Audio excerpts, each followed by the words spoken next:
जेवणाची चव वाढवणारा मस्त आंबट गोड तिखट असा पदार्थ आज बनवायचा आहे। तर उन्हाळ्याच्या दिवसामध्ये जेवणासोबत जर कोशिंबीर असेल तर खूप छान मस्त असं जेवण जातं। त्याची मजाच एक वेगळी असते। चला तर मग आज बनवूया आपण मस्त अशी चटपटीत कोशिंबीर। तर काकडीची कोशिंबीर बनवते त्यासाठी मी इथे आधी फोडणी पात्र आहे ना त्याच्यामध्ये शेंगदाणे भाजून घेते। छान कुरकुरीत कडक असे शेंगदाणे झाले पाहिजे। त्याच्यासाठी पहिले आपण शेंगदाणे भाजून घेणार आहे। आपली बाकीची तयारी होईपर्यंत शेंगदाणे थंड केले। शेंगदाणे थंड होईपर्यंत कांदा वगैरे त्याचे लागणारं साहित्याची तयारी केली। त्यामुळे छान कुरकुरीत कडकडीत असे शेंगदाणे झालेत। जाडसर कूट ठेवायचा आहे जेणेकरून आपली कोशिंबीर खाताना जेव्हा दाताखाली शेंगदाण्याचा कण किंवा कूट लागतो त्यावेळेस खूप छान अशी टेस्ट लागते। त्यासाठी इथे मी खलबत्त्यामध्ये शेंगदाण्याचा जाडसर असा कूट करून घेतलाय। खूप मस्त एकसारखा जाडसर कूट झालाय त्यामुळे मी खलबत्ता वापरला। मस्त अशी आपली तयारी करून घेतली आहे बघा। छान कलरफुल अशी कोशिंबीर होणार आहे। तर काकडी स्वच्छ धुवून किसून घेतली। साल ठेवायचे।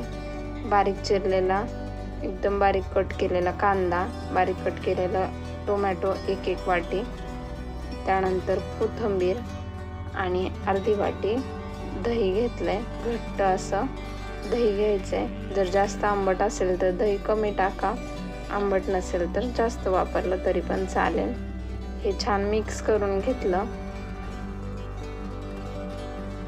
झटपट होते, अगदी 10 मिनिटात कोशिंबीर तयार होते। तर आता आपण शेंगदाण्याचा कूट जो बनवलेला होता तो घातलाय। भरपूर शेंगदाण्याचा कूट घातला।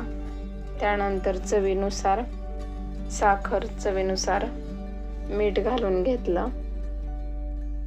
आणि याच्या फोडणीसाठी मी मिरची तिखट वापरलेली आहे, कटिंग करून घेतली। तिखट मिरचीमुळे टेस्ट खूप छान येते।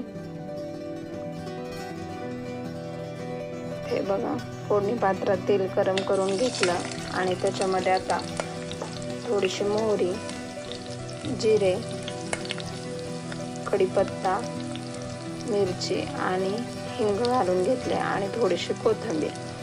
कढीपत्ता, कोथिंबीर आपण तेलामध्ये घातल्यानंतर फोडणीत खूप छान टेस्ट येते। त्यामुळे फोडणीमध्ये थोडीशी कोथिंबीर घालून घेतली आणि मस्त असं आता मिक्स करून घ्यायचे। खूप छान टेस्टी चटपटीत अशी कोशिंबीर तयार झालेली आहे। आणि विदाऊट फ्रीजमध्ये ठेवता आपण हे खाऊ शकतो। तुम्हाला जर थंड हवी असेल तर फ्रीजमध्ये ठेवा, एक 5 ते 10 मिनिटासाठी फक्त। खूप जास्त वेळ ठेवायचे नाही फ्रीजमध्ये। आणि थंड दह्याचा वापर केला तरी खूप छान अशी थंडगार कोशिंबीर तयार होते।